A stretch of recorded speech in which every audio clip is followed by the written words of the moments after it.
Hello, my name is John Burris. Thank you for joining me today for this short video.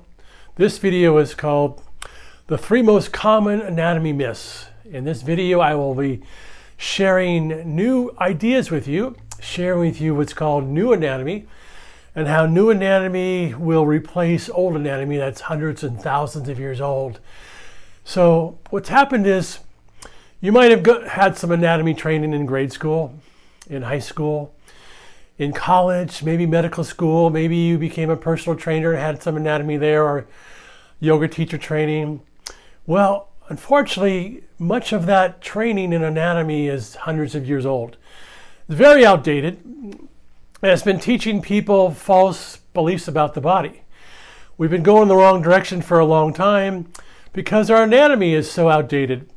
So what I'm here today to do is update some of the anatomy and share with you 3 of the most common myths in anatomy, and hopefully we'll be able to update some of our ideas and go forward in a whole new direction. The history of old anatomy dates back hundreds and thousands of years. Is basically based on dead bodies, cutting up cadavers in basements of hospitals and in morgues and whatnot, and that's how most people still learn about anatomy, through dead tissue. So I'm here to share with you new anatomies about living tissue, living bodies, as body workers and yoga teachers and movement therapists will attest to this. The living body is very different than the dead body. So new anatomy will encompass living bodies and all the life that encompasses that, where old anatomy is all about dead tissues that have rotten away, and that's how most people came to study anatomy. So old anatomy is shared with us at medical offices and laboratories and all the structured scientific platforms. New anatomy is shared with us in yoga rooms and massage schools and bodywork schools and functional health clinics, where we're looking at the body in a whole different way. And unfortunately, the old anatomy still dominates us, and it's taken us in the wrong direction, and it's causing more harm than it is good. And so if we can shed these old ideas, it'll take us in a brand new direction. So we have to do a paradigm shift, and I will be exploring with you 3 of the most common myths in anatomy that are still expressed today. The first anatomy myth is that the hard body is a healthy body. We live in this muscle culture where we believe that if we just harden our bodies, we'll somehow live forever and we'll be healthy. Not true. Not true at all. The muscle culture is an industrial complex that keeps forcing us to believe just build muscle, build muscle, build muscle. And it creates more problems in the body than you can imagine. So my experience is, the first 30 years of my life, I was in the muscle culture. I lifted weights and I cycled and I ran and played sports. I swam, I lifted more weights, I did my aerobic classes, and I was beat up. My body was hard, tight, frozen. I could barely touch my hands to my ankles. I was so stiff. I had back problems, sciatic problems, knee problems, shin problems, and the list goes on, from pinched nerves to broken bones and whatnot. That's the muscle culture that keeps teaching us harden your body. It's a war model. Build muscle around your injuries. Harden your body. Tighten everything. It doesn't work, and we keep doing it. Many of my clients come to me as a body worker, and they have beaten down, broken down bodies from all the running, all the weightlifting, and all the gym workouts. And they can't understand why their back is always bothering them. From all the running, why their legs are always bothering them, why their feet are always bothering them. Because we live in a muscle culture that teaches us whatever your problem is, just build muscle around it. Harden your body, tighten your body, go to the gym, work out. Everything can be solved through fitness. Now, I believe we do need muscle, but we're overdoing it. I would suggest 25% of your workouts should be muscle. The rest should be mostly strength building, not strength building, but stretching. So 25% muscle building and then 75% stretching. And I'll talk about why that is a little down the road here. So we live in this muscle industrial complex that teaches us a hard body is a healthy body. Somebody like me who's been in the business for over 40 years, when I touch gym people, fitness people, athletes, they have the worst bodies I work on because they're like beef jerky. They're hard and they're glued together. Their tissues are solid and they have multiple issues that are buried. Their ankles problems, their knee problems, their shoulder problems are buried beneath layers of tight muscle. So the whole sport fitness complex is destroying our bodies. Athletes don't age very well. If you look at most athletes, either professional, college, or high school, they have all kinds of problems, from the knee replacements, the hip replacements, the back surgeries, the pain medications they're on, the crutches they're using, the wheelchairs, because athletes believe in the muscle culture. So they're worn out and they're beaten and they're bruised because all they do is lift weights and they tighten and harden their body. So when you continue that model, you destroy your body. You wear yourself down over time. So the whole notion that a hard body is a healthy body is incorrect. The last 35 years of my life, I've been more in the yoga world. Yes, I still build strength through swimming and other things, but it's not the most important focus of my life. Flexibility and range of motion is far more important. Allowing my fascia to stretch and not building muscle has been a dynamic change in my life. Somebody who doesn't have any pain, completely balanced now, because I got out of the muscle culture. So the notion that a hard body is healthy, I would totally disagree with that. That myth has been perpetrated for hundreds of years and we're still doing it. In order to grasp this concept, we need to fully understand the role of fascia in our body. So if I opened up an orange and I saw the orange part and all the white part, the orange part would be the muscle in the body, and the white part would be the fascia in the body. The fascia is like the scaffolding that holds everything together. It surrounds muscle tissue and it anchors the bone and it keeps us upright. So we need to understand the importance of fascia. The medical world has completely ignored fascia. The fitness world has completely ignored fascia. And most of the physical therapy world has completely ignored fascia, but it's probably the most important tissue in our body. So here's a model of the fascia muscle complex. These are the muscle fibers in the body, called myofibrils. When you're building muscle, you're trying to either grow more of these or enlarge the ones you have. So that's muscle, and we do need to do that. However, the muscle is surrounded by the fascia tissue, which is the lining around everything. When you're born in the first 5-10 years of life, the fascia is liquid like a gelatin. It's liquid, it's soft, it's flexible, it's healthy, it's alive. What happens over time, though, as you keep building muscle tissue, you keep shortening the fibers, and you dry out the fascia. It becomes like concrete. So the muscle culture turns your fascia into petrified concrete, and this is how most people age. They harden their body because all they're doing is building muscle fiber without stretching. So their surrounding fascia tissue goes from a liquid state to a concrete state, and that's what most people end up doing as they age. So the hard body is a dried out beef jerky body because the surrounding fascia tissue is dried out, worn out, as if people are born as a grape and they die as a raisin because they dry out because they're building muscle without the accompanying stretching, which would keep the fascia liquid. That's why I recommend a yoga practice, because it keeps your fascia liquid and healthy, and you can also build muscle too, but the fascia stays liquid and healthy when you practice a consistent stretching routine. So in summary, with myth number 1, a hard body is not a healthy body. Despite what your doctor says, your physical therapist, your trainer, we need tone, but we're overdoing it.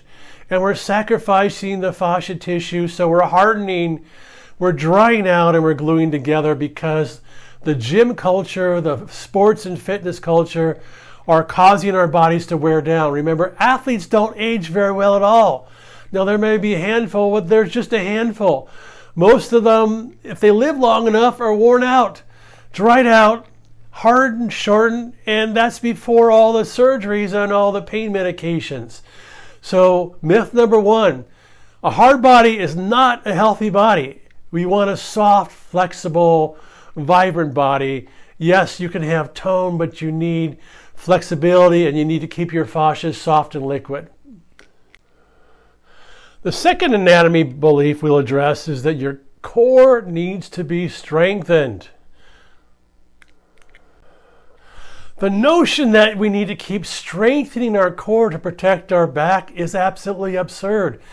This is the 400, 800, 1,000-year-old idea that still exists. This is like created when the ages of leeches were used to try to cure people. That's what we're still doing. It's the most ridiculous concept because somebody in the media decided that was true. It's not true at all because we have a false identity of the body. The body is not a column that needs to be hardened and tightened and protected. The body is a flexible tensegrity model. Your spine does not hold you up. And so you do not need to harden your core to protect your back. It's a myth, and it makes your back problems even worse. So think about the body as a tree and rings and layers. And here's a picture of a tree and its rings. So the whole name core is a lie. The abdominal muscles, which people call the core, are on the outside of the body where the bark is in the tree. As you can see in this picture, the core of the body is deep inside. So when you're strengthening your core muscles, what people call the core muscles, they're actually the abdominal muscles in the lower trunk area, and they're on the outside of the body like the bark of the tree, so the whole name is wrong to begin with. Much of this myth about the core stems from the false belief that your bones and your skeleton hold you upright. That's a lie. Your skeleton and your bones do not hold you upright. We're not a column. We're a tensegrity model. What that looks like is this. The fascia, moving in all directions, is holding us upright. You see in this model here, there's no columns. It's about the scaffolding in the body, the fascia anchored the bones, that holds us upright. And we're not a column. So your spine here is not held upright by compression and hardening of your core. It's held upright by the fascia that surrounds everything, and it's the soft fascia connective tissue pulling on the bones in all directions that holds us upright. So the whole myth of strengthening your core is based on a false analogy, essentially a lie that our bones hold us up. That's 800-year-old anatomy we're still practicing. Have you seen leeches lately? Because that's still what we're doing. So the concept is wrong. You do not strengthen your core to hold yourself upright, protect your back. You're actually making things much worse. And here we have the block model. The block model, the 800-year-old belief that the body is a series of blocks stacked on top of each other that need to be strengthened and hardened and toned and need to put a suit of armor around your body to keep it upright. It's the same myth that the skeleton holds you upright. This is not how the body actually works. This is false, fake anatomy. This is what people are being taught, though. Strengthen your core to hold the blocks together. This is not how the body works. This is actually the real way the body works from an anatomical perspective. We're a series of poles and lines, much like a circus tent. And we're pulled in all directions by the fascia tissue. The fascia pulling in all directions is holding us upright, not the columns to be strengthened and hardened. So the whole myth of strengthening your core is a complete lie. And here's a picture of a circus tent. It's not any column that holds the tent up. It's the tension from the cables that are properly toned that will hold the tent upright and in place. So tensegrity means tension being pulled by the fascia on the bones will hold the bones upright and hold us together. In other words, the bones are just spacers for the fascia to anchor onto, which creates a tensioning and a cable network. And here's the two models side by side. The column theory, which is not true, and the tensegrity model, which is true. Your fitness trainers, your sports coaches, your Pilates teachers, your anatomy teachers, your medical doctors are all teaching you the lie that the body is a column that needs to be protected. New anatomy teaches us we want to lengthen and create space through the fascia network, and the fascia is what's holding us up, not a series of columns. So there's absolutely no reason to tighten your what's called your core muscles, which are actually the lower trunk muscles. And this is another model which will show you how you don't need or want to be strengthening your core to protect your back. Here's your spinal column. Here's the front of your body, what people call the core, the lower trunk muscles. Here would be the back muscles here. When you strengthen your core and your back, you're compressing, you're tightening, and you're shortening. You're compressing your spine. So every time you do core work, you're shortening and compressing the spine. So you have a short, compressed spine under tension because you're creating short muscles and tightened fascia here, which causes compression in your spine. That's not how the body's designed to work. In the yoga world, what we do is we lengthen the tissues, lengthen the back muscles, lengthen the front muscles and the fascia, and the spine creates proper spacing. The fitness world causes compression. When you tighten your core muscles in your Pilates class, you're creating more compression in your spine because you're forcing everything together. So remember, the tissues around the vertebrae are holding the vertebrae up. When you tighten your core muscles, you're shortening everything, causing your bones to squeeze together. So now you have your disc that go from a healthy disc to maybe not so healthy disc where they start losing space here. And then here you start losing all kinds of space, and here bones are rubbing together. Now you have surgery because your core is too tight. You've tightened and hardened your core, creating your spinal vertebrae to push together. That's not how the body's designed to work. The whole muscle fitness culture is taking you in the wrong direction. Another note here is that when you deaden your body with hard, tight muscles in your abs, and you shorten your abdominal muscles, you're compressing the energy field in the body. This comes from the yoga experience. There's a vast amount of energy that runs through the spine. It's called the Kundalini energy. And it's a powerful, powerful life force energy. If you compress that energy, you'd kill it. You'd deaden it. So all your core work is deadening your body to life force energy. And you're shrinking your energy field when you do core work because you're hardening, drying out, and deadening your field. One thing we do in yoga practice is we enliven the body, we expand the body, we get the energy to flow. In the fitness world, which practices core work, you're compressing and killing and drying out the energy fields. So it's not a good thing. Here's a picture of some of the energy traveling through the center of the body. It's a very powerful, rich energy field. The chi energy, the Kundalini, when you do your core work, you're deadening it. You're compressing it. You're basically walling it off. And here's a picture of the chakras in the body, another concept from the yoga experience. They're balls of energy that run through the center and outwards. And when you deaden your tissues, you start to suppress this energy field. This is a life force energy of the body, and we're starting to kill it. Every time you do core work, you're drying yourself out and shrinking the field.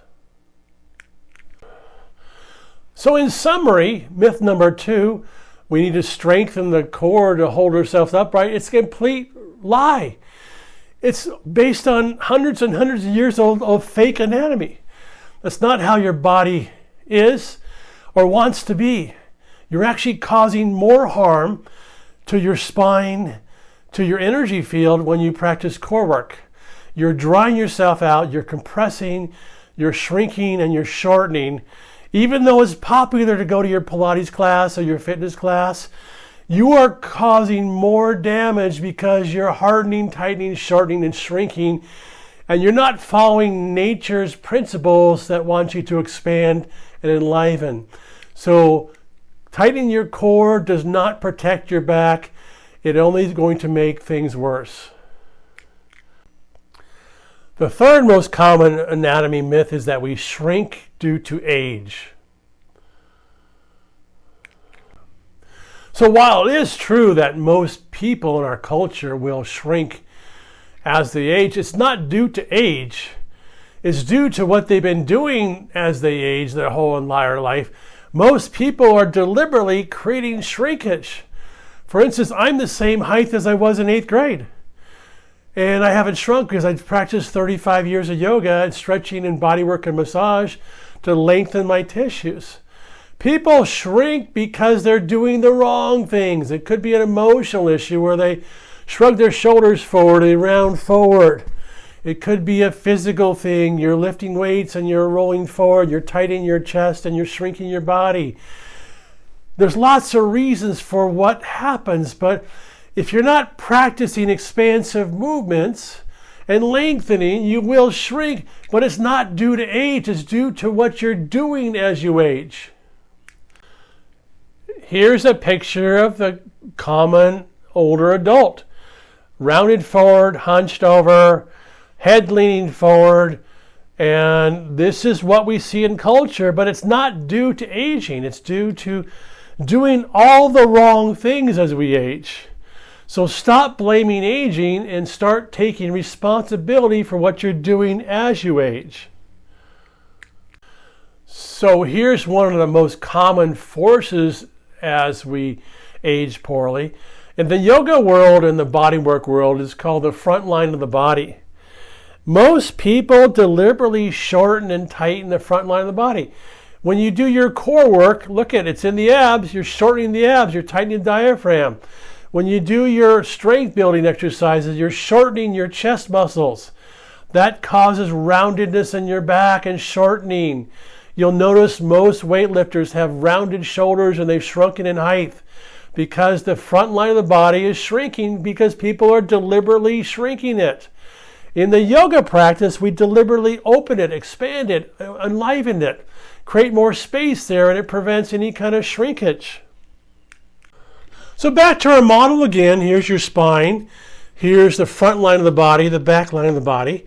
If you spend your life shortening the fascia because of weightlifting, core work, could be emotional work where you roll your shoulders forward because you have a shame issue, the fascia pulls the bones down and compresses you. So when you shorten this line, the front line of the body, you have to compress. What we teach in yoga is to expand. Expand the back line. Expand the front line. In the bodywork world, we expand the tissues. So your spine actually grows. And you lengthen and you create space.